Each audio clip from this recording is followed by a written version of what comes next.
Next जो success principal है वो है परसिस्टेंस, मुस्तकिल मिजाजी।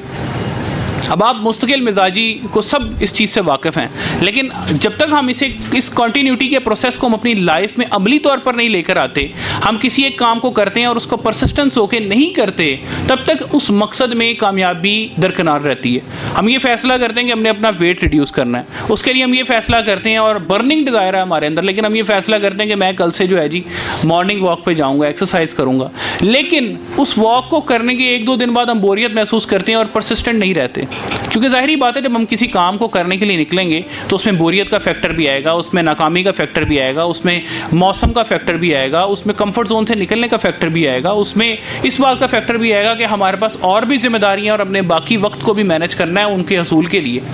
लेकिन इस सब के बावजूद अगर हम परसिस्टेंट रहते हैं तो उसके बाद हम नताइज को भी देखते हैं।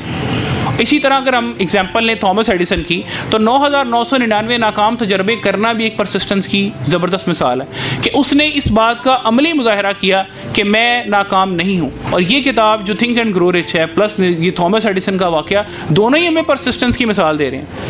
उसके बाद अगर हम देखते हैं कि ये जो KFC वाले कर्नल साहब थे, उन्होंने भी एक ख़ास उम्र के हिस्से में जाकर रिटायरमेंट के बाद जो उनके पास एक रेसिपी थी उसको लेकर 1009 डिफरेंट रेस्टोरेंट्स का विजिट किया, लेकिन उनको नाकामी मिली। 1009 मार्केटिंग की कोशिशें करने के बाद एक जगह उनकी रेसिपी क्लिक हो गई।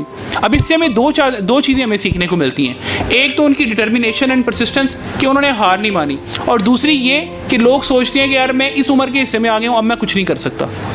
ऐसा नहीं है, उम्र के किसी भी हिस्से में हम कुछ भी कर सकते हैं, बशर्ते ये कि हम कुछ सक्सेस प्रिंसिपल्स को सामने रखें। अब मैं यहाँ पर आपसे ये भी बात अर्ज करना चाहूँगा कि इस किताब में कहीं भी इस बात का जिक्र नहीं है कि आपकी उम्र क्या हो तो आप कामयाब हो सकते हैं, ऐसा कुछ नहीं है। आज एंड्रयू कार्नेगी का नाम जो जिंदा है उसकी ख़ास वजह नेपोलियन हिल की किताब थिंक एंड ग्रो रिच है, और उस थिंक एंड ग्रो रिच का किताब का जो आइडिया था वो एंड्रयू कार्नेगी ने फ्लोट किया था, और वो किस उम्र के हिस्से में किया था आप सब जानते हैं, जब वो एक अमीर आदमी बन चुका था, उम्र के बड़े हिस्से में था। तो इसलिए कोई भी आइडिया जिस पे आप काम करना चाहते हैं उसके लिए अभी भी देर नहीं हुई। आप अगर अब समझते हैं कि आपकी सांस चल रही है, समझते हैं सब मेरे ख्याल से कि सांस चल रही है, और आपको रोज़ खुदा सुबह उठ के मौका देता, तो इसका मतलब है कि आप परसिस्टेंस के तहत, क़ुव्वत इरादी के तहत अपने उस मकसद में कामयाबी हासिल कर सकते हैं जिसके बारे में आप काफ़ी दिनों से सोच रहे थे। तो आपको करना क्या है कि सिर्फ कॉन्टीन्यूटी का मुजाहरा करना है। जो भी आपके रास्ते में फैक्टर्स हैं, रुकावटें हैं, उनको आपने बिल्कुल नज़रअंदाज करना है और आगे बढ़ते जाना है। अगर परसिस्टेंट नहीं रहते हम तो फिर मतलब वो एक बहुत ही खूबसूरत शेर भी है ना कि जो पड़े पानी मुत्तसिल तो बिलाशुबा घिस जाए पत्थर की सिल। तो वो भी एक बात है ना कि अगर पत्थर की सिल के ऊपर भी पानी का कतरा पड़ता रहे तो पत्थर की सिल भी घिस जाती है।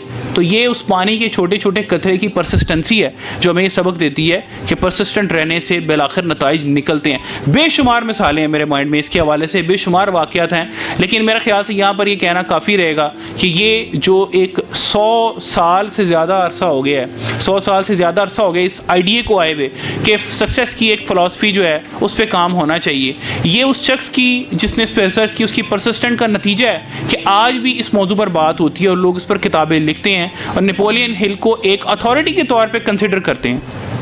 मेरा ख्याल से ये परसिस्टेंस की मिसाल के लिए काफ़ी रहेगा।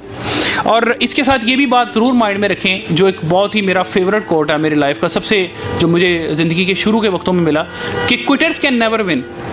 जो क्विटर्स होते हैं, जो हारने वाले होते हैं, वो कभी भी जीत नहीं सकते। जो चीज़ों को छोड़ देते हैं, आइडियाज़ को ड्रॉप कर देते हैं सिर्फ इस वजह से कि यार मैं नहीं जीत सकूंगा, वो कभी भी नहीं जीतते। And winners can never quit.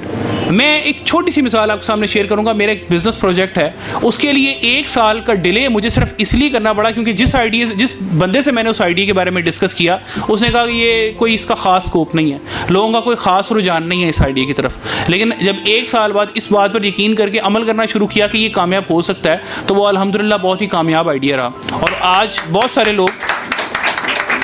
लोग उस आइडिया को अडॉप्ट कर चुके हैं और एक बहुत अच्छा सोर्स ऑफ इनकम भी है और एक बहुत ही वैल्यू एडिंग वो एक जो है फैक्टर बन गया।